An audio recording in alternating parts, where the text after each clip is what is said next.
Presentation. We are always confused when we are about to give a presentation. কিভাবে শুরু করব, কিভাবে টপিকটা নিয়ে ডিসকাস করব পয়েন্ট বাই পয়েন্ট, বা কিভাবে শেষ করব।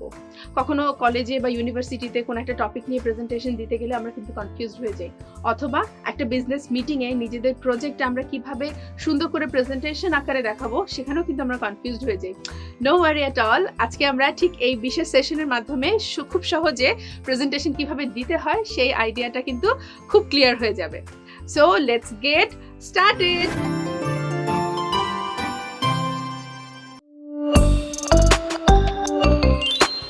So presentation নিয়ে ভাবার আগে বা প্রেজেন্টেশন দেওয়ার আগে you have to think about the sequences of a presentation. আপনি আপনার প্রেজেন্টেশনটাকে 3টা সিকোয়েন্সে রাখবেন। কি কি সেটা একটু দেখে নিই আমরা। So there are 3 sequences of a presentation. First one is introduction, যেখানে আপনি খুব কনফিডেন্টলি নিজের ইন্ট্রোডাকশন এবং নিজের প্রেজেন্টেশন টপিকের ইন্ট্রোডাকশনটা দিবেন। অ্যান্ড দেন ডিসকাশন, এখানে আপনি ইলাবোরেটলি ডিসকাস করবেন। অ্যান্ড তারপরে হচ্ছে খুব সুন্দর করে কনক্লুশন করবেন, এবং অডিয়েন্সের কাছ থেকে অবশ্যই কোশ্চেন নিতে হবে এবং সেই কোশ্চেনের অ্যান্সারও কিন্তু দিতে হবে, এবং সব কিছুর পরে গিয়ে খুব সুন্দর করে কিন্তু আপনি কনফিডেন্টলি প্রেজেন্টেশনটা শেষ করতে পারবেন। সো ইন্ট্রোডাকশন পার্ট নিয়ে যদি এখন আমরা কথা বলি কিভাবে আমরা ইন্ট্রোডাকশনটা দিব। সো ইন্ট্রোডাকশনে আপনি খুব সুন্দর করে কিন্তু অবশ্যই আগে কনফিডেন্ট একটা ইন্ট্রোডাকশন দিবেন। So you can say confidently, hi, my name is Dilshad Ara and I am from বলার পরে কিন্তু অবশ্যই আপনি যদি আপনার ইউনিভার্সিটিতে বা কলেজে যদি কোনো প্রেজেন্টেশন দিয়ে থাকেন সেখানে অবশ্যই আপনার ইনস্টিটিউটের নাম মেনশন করার প্রয়োজন নেই, অথবা আপনার অফিসে বসেই যদি আপনি কোনো প্রেজেন্টেশন দিতে থাকেন সেখানে আপনি আপনার জাস্ট ডিপার্টমেন্টের নামটা মেনশন করলেই পারবেন। যেমন hi, my name is Dilshad Ara and I am from English language department. এভাবে আপনি আপনার ডিপার্টমেন্টটাকে মেনশন করবেন। কিন্তু আপনার ইউনিভার্সিটি বা অফিস প্রেমিসেসের বাইরে যদি আপনি কোথাও প্রেজেন্টেশন দিয়ে থাকেন সেখানে অবশ্যই আপনার ইনস্টিটিউটের নাম মেনশন করবেন। অ্যান্ড তারপর হচ্ছে আপনি আপনার টপিকের ইন্ট্রোডাকশনটা দিবেন। এখানে একটা জিনিস খেয়াল রাখবো, কখনো কিন্তু খুব ক্যাজুয়ালি বলবো না, like my presentation topic is, এরকম করে বলবো না। খুব সুন্দর করে কিন্তু বলতে পারি যে আজকে আমি এটা নিয়ে কথা বলবো। সো সেটা ইংলিশে আমরা কিভাবে বলবো? Today I am going to talk about good health and well-being. এখানে good health and well-beingটাকে আমি আসলে একটা ডেমো টপিক হিসেবেই দেখাচ্ছি। সো তাহলে কি হবে, আপনার প্রেজেন্টেশনটা কিন্তু অলরেডি আপনার অডিয়েন্স কিন্তু জেনে যাবে যে আপনার প্রেজেন্টেশনের টপিকের নামটা কি। সো মাই প্রেজেন্টেশন টপিক না বলে আমরা কিন্তু এভাবে বলতে পারি, আরো ডিফারেন্ট ওয়েতেও কিন্তু বলতে পারি। আমরা বলতে পারি today I am going to give a presentation on good health and wellbeing, or we can say Today I am going to share about good health and well-being. এভাবেই কিন্তু আপনি খুব সহজে এবং খুব সুন্দর করে আপনার প্রেজেন্টেশন টপিকটা সবাইকে পরিচয় করে দিতে পারেন। অ্যান্ড ইন্ট্রোডাকশন পার্টে কিন্তু আরেকটা সিকোয়েন্স আপনাকে অবশ্যই রাখতে হবে যে আপনি সাব টপিকগুলো কিন্তু বলবেন। দ্যাট মিনস ধাপে ধাপে আপনি আর কি কি ডিসকাস করবেন। শুধু এই টপিকটা বলার পরে কিন্তু আসলে ইন্ট্রোডাকশন শেষ হয়ে যায় না, এখানে আরো কিছু ব্যাপার আছে।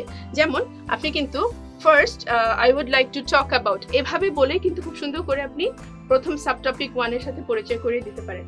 তাহলে আপনার অডিয়েন্স কিন্তু একটা আইডিয়া পেয়ে যাবে যে আপনি ধাপে ধাপে কি কি বিষয় নিয়ে ডিসকাস করবেন। So we can say in the first part of my presentation I would like to talk about good health and wellbeing and its importance. So এটা কিন্তু সাবটপিক 1। অ্যান্ড তারপরে কিন্তু আপনি আপনার সাবটপিক 2 কি বা তারপরে কি নিয়ে কথা বলবেন সেটা বলবেন। So then I would like to talk about what progress have we made so far. So এটাতে আমরা কতটুকু প্রোগ্রেস করেছি। এভাবে কিন্তু আপনি সাবটপিক 2 এর সাথে পরিচয় করে দিতে পারবেন আপনার অডিয়েন্সকে। And then you can say next I would like to discuss about how much will it cost to achieve our targets.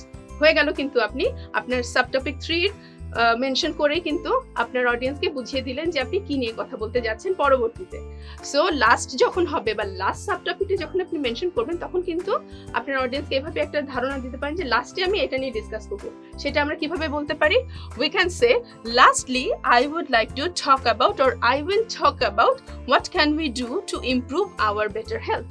So তখন কিন্তু লাস্টলি বলাতে কিন্তু আপনার অডিয়েন্স বুঝে যাবে যে এটা হচ্ছে আপনার শেষ সাবটপিক। অ্যান্ড তারপরে আপনি অবশ্যই আপনার অডিয়েন্সকে একটা ফ্লোর দিবেন যে আপনাদের যদি কোনো প্রশ্ন থেকে থাকে তাহলে সেটা অবশ্যই প্রেজেন্টেশনের শেষে আমাকে অবশ্যই জিজ্ঞেস করবেন। সো সেটা আমরা কিভাবে বলবো? We can say, if you have any questions, please note that down and feel free to ask me at the end of my presentation. তাহলে কি হলো, আপনি কিন্তু খুব প্রফেশনালি আপনার অডিয়েন্সের কাছ থেকেও যে কোনো প্রশ্নের উত্তর আপনি যে দিতে পারবেন সেই ইমেজটা কিন্তু আপনি তুলে ধরেছেন। সো এভাবে কিন্তু আপনি অবশ্যই বলবেন। অ্যান্ড প্রেজেন্টেশনে এটা অবশ্যই খুবই ইম্পর্টেন্ট, অডিয়েন্সকে প্রশ্ন করতে দেওয়া এবং তাদের প্রশ্নের উত্তর দেওয়াটা অবশ্যই আপনার রাইটস। সো এভাবে কিন্তু আমরা খুব সুন্দর করে ইন্ট্রোডাকশন পার্টটা শেষ করতে পারি। এ তো গেল ইন্ট্রোডাকশন পার্টের কথা। এখন আসি ডিসকাশন। সো ডিসকাস করতে গেলে আমরা কিন্তু একটু ইলাবোরেটলি যখন ডিসকাস করব, ধাপে ধাপে কিছু ট্রানজিশন ওয়ার্ড ইউজ করে কিন্তু আপনাকে ডিসকাস করতে হবে। সো ডিসকাশন পার্টটা নিয়ে যদি এখন আমরা বলি, সো ফার্স্টে আপনি যখন ইন্ট্রোডাকশন পার্টটা শেষ হওয়ার পরে বলবেন যে okay, now I would like to, or first I would like to talk about. So সেটা আমরা কিভাবে বলতে পারি? Like first I would like to talk about, then you have to mention here your subtopic 1, that means যেটা নিয়ে ওই যে বলেছি good health and wellbeing and its importance, ওইটা হচ্ছে আপনার সাবটপিক 1। সো সাবটপিক 1 নিয়ে ডিসকাশন শেষে অবশ্যই আপনার একটা মেইন পয়েন্ট বা মেইন যে মেসেজটা আপনি সাবটপিক 1 এর মাধ্যমে দিতে যাচ্ছেন সেটা হাইলাইট করে কিন্তু আপনি আপনার সাবটপিক 1 এর ডিসকাশনটা শেষ করবেন। সো সেটা আমরা কিভাবে বলতে পারি? In conclusion or to conclude, এটা বলার পরে হচ্ছে আপনি একটা মেইন পয়েন্ট, দ্যাট মিন্স সাবটপিক 1 এর একটা মেইন পয়েন্ট হাইলাইট করে আপনি সাবটপিক 1 এর ডিসকাশনটা শেষ করবেন, যাতে আপনার অডিয়েন্সও বুঝতে পারে যে এটাই হচ্ছে আপনার মেইন পয়েন্ট। ঠিক আছে? অ্যান্ড সাবটপিক 2 নিয়ে তারপর হচ্ছে ডিসকাস করবেন। সো সাবটপিক 2 নিয়ে ডিসকাস করার সময় অবশ্যই অডিয়েন্সকে বলতে হবে যে হ্যাঁ, এখন আমি সাবটপিক 2 নিয়ে বলতে যাচ্ছি। সো সেটা আমরা কিভাবে বলতে পারি? We can say, okay, now I would like to talk about, then you have to mention your subtopic 2। এবং একইভাবে সাবটপিক 1 এর মতোই সাবটপিক 2 এর ডিসকাশনটা করবেন, আবার একইভাবে সাবটপিক 3 এর ডিসকাশনটা করে শেষ সাবটপিকটা নিয়ে কথা বলার সময় আপনি অবশ্যই আপনার অডিয়েন্সকে বলবেন যে এটাই হচ্ছে আমার লাস্ট সাবটপিক। এইভাবে বলবেন না যে this is my last subtopic. আমরা কি বলতে পারি? Lastly or last I would like to talk about, তারপরে হচ্ছে আপনি আপনার লাস্ট সাবটপিকটা নিয়ে কথা বলতে পারেন। সো একইভাবে প্রতিটা সাবটপিক শেষে, ডিসকাশন শেষে সুন্দর একটা মেসেজ দিয়ে কিন্তু আপনি আপনার ডিসকাশনটা শেষ করবেন। অ্যান্ড তারপর হচ্ছে আসবে কনক্লুশন পার্ট। সো কনক্লুড করবার সময় অবশ্যই আরেকটু মেইন কথা বা মেইন ইম্পর্টেন্ট মেসেজ হাইলাইট করে আপনি প্রেজেন্টেশনটা শেষ করবেন। সো কি বলতে পারি? I would like to conclude or end today's presentation by summarizing the information.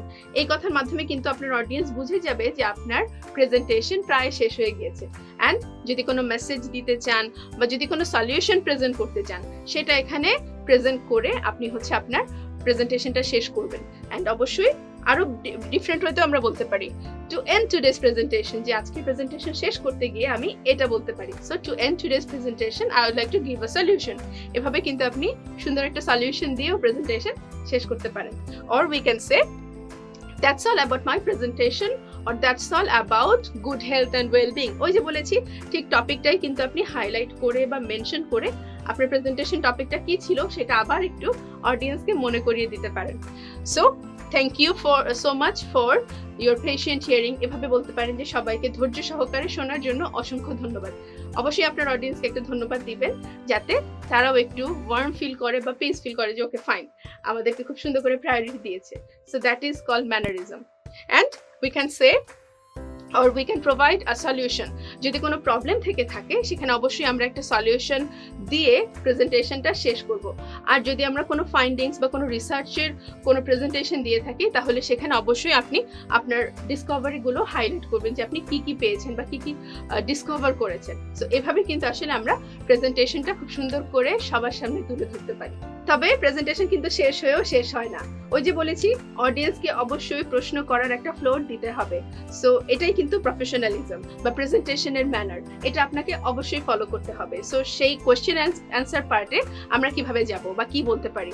So we can say, if you have any question, please feel free to ask me.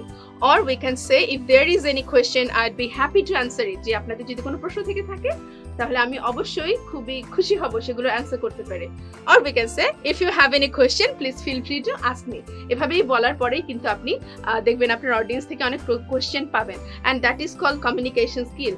অবশ্যই অডিয়েন্সের সাথে একটা কমিউনিকেশন আপনাকে বিল্ড আপ করতে হবে, either এটা খুবই unprofessional হয়ে যাবে। সো প্রেজেন্টেশনের এগুলোই হচ্ছে mannerism. So you have to follow these mannerisms. So এখন আমি আপনাদের আপনাদেরকে কিছু প্রেজেন্টেশন টিপস শেয়ার করব।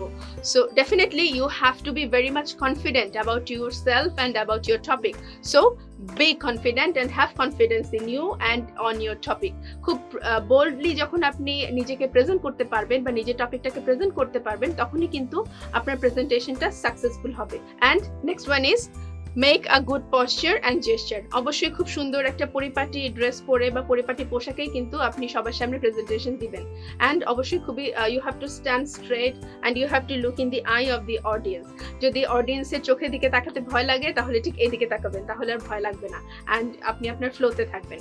Next point is dress up formally. অবশ্যই প্রেজেন্টেশন কিন্তু খুবই ফর্মাল একটা ইভেন্ট। সো এখানে অবশ্যই আপনাদেরকে একটা ফর্মাল গেট আপ নিয়েই কিন্তু সবার সামনে দাঁড়াতে হবে, তখন কিন্তু আপনি নিজেই ভিতর থেকে একটা কনফিডেন্স ফিল করবেন। And next point is do some homework on your topic. You have to remember যে ওই টপিকটা নিয়ে যে আপনি প্রেজেন্টেশন দিবেন, সো আপনাকে কিন্তু খুব থরলি স্টাডি করতে হবে, যাতে অডিয়েন্স যখন কোনো কোয়েশ্চেন করে সেই কোয়েশ্চেনের অ্যান্সার যাতে আপনি কনফিডেন্টলি দিতে পারেন। That's why you have to do some homework, you have to do lots of research on your topic. তখনই কিন্তু আপনি ভিতর থেকে কনফিডেন্স ফিল করবেন। Next point is start your presentation with a surprising fact or joke or an interesting activity. এটাতে কিন্তু আপনি আপনার অডিয়েন্সকে খুব সহজে এনগেজড করতে পারেন। বোরিং ওয়েতে যদি আপনার প্রেজেন্টেশনটা শুরু করেন তাহলে কিন্তু অডিয়েন্স খুব একটা ইন্টারেস্ট ফিল করবে না।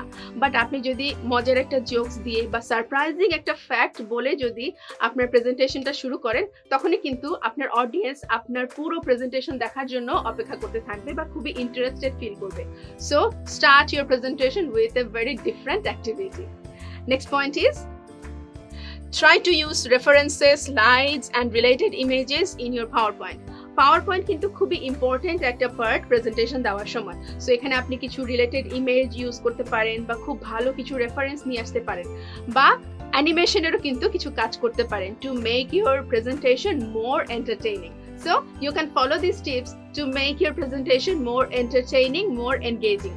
এমন ভাবে সবসময় প্রেজেন্টেশন দেওয়ার চেষ্টা করব যাতে আপনার অডিয়েন্স কোনো না কোনো সময় কোনো না কোনো একটা জায়গায় গিয়ে আপনার প্রেজেন্টেশনের কথা মনে করে যে হ্যাঁ, আমি এরকম একটা প্রেজেন্টেশন দেখেছিলাম বা এরকম একটা ডিসকাশন শুনেছিলাম, খুব ভালো লেগেছিল।